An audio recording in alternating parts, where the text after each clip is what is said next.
వారు చెప్పే మోసాలన్నీ కూడా ఈరోజు మీ కళ్ళ ఎదుట పెట్టి ఇద్దరం కలిసి జాయింట్ గా నిజ నిర్ధారణ చేద్దామా అని అడుగుతా ఉన్నాను.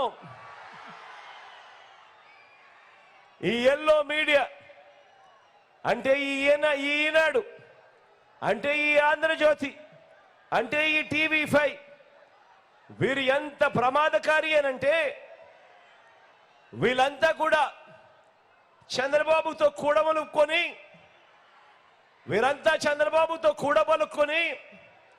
వీరంతా ఒక నిర్ణయానికి వస్తారు. వచ్చిన తర్వాత వీరంతా కూడా ఏం చేస్తారో తెలుసా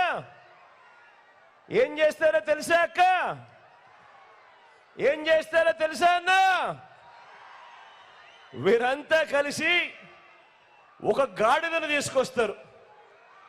ఒక గాడిదను తీసుకొచ్చి ఆ గాడిదను గుర్రం గుర్రం అంటూ పదే పదే వీళ్ళంతా కూడా ఊదర కొడతారు.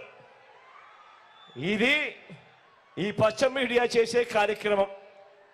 ఇలాగే ఈ పచ్చ మీడియా, ఈ చంద్రబాబు వీళ్ళు చేస్తా ఉన్న కుట్ర రాజకీయాలు, మోసపు రాజకీయాలు, అబద్ధపు రాజకీయాలు గత 30 ఏళ్లుగా వీళ్ళంతా కూడా చేస్తూ వస్తూ ఉన్నారు.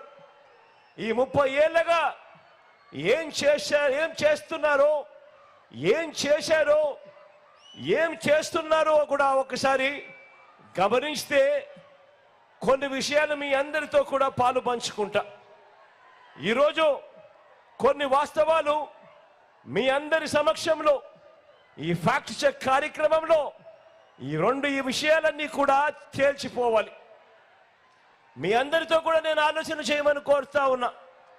మొదటిది, వీళ్ళంతా ఎల్లో మీడియా, చంద్రబాబు వీళ్ళంతా కూడా భ్రమ కల్పిస్తూ ఉంటారు. జాబు రావాలి అని అంటే బాబు రావాలి అని చెప్పి వీళ్ళంతా కూడా భ్రమ కల్పిస్తూ ఉంటారు. మీ అందరికీ గుర్తుందా? 2014లో కూడా ఎన్నికలకు ముందు ఇదే మాదిరిగానే చెప్పారు. టీవీలలో ఎక్కడ చూసినా కూడా అడ్వర్టైజ్మెంట్లు ఇవే. జాబు రావాలి అని అంటే బాబు రావాలి అనే అడ్వర్టైజ్మెంట్. ఇదే కదా వాళ్ళు చెప్పింది, ఇదే కదా అమ్మ వాళ్ళు చెప్పింది, ఇదే కదా తమ్ముడు వాళ్ళు చెప్పింది. మరి ఈ రోజున నేను ఇంత పెద్ద సిద్ధం సభలో అడుగుతా ఉన్నాను, మీ అందరి సమక్షంలో అడుగుతా ఉన్నాను. చంద్రబాబు అధికారంలోకి వచ్చాడు, ఎన్నిసార్లు వచ్చాడన్నా? ఎన్నిసార్లు వచ్చాడక్క? 3 సార్లు ముఖ్యమంత్రిగా అధికారంలోకి వచ్చాడు. 14 ఏళ్ళు ఆయన ముఖ్యమంత్రిగా పరిపాలన కూడా చేశాడు.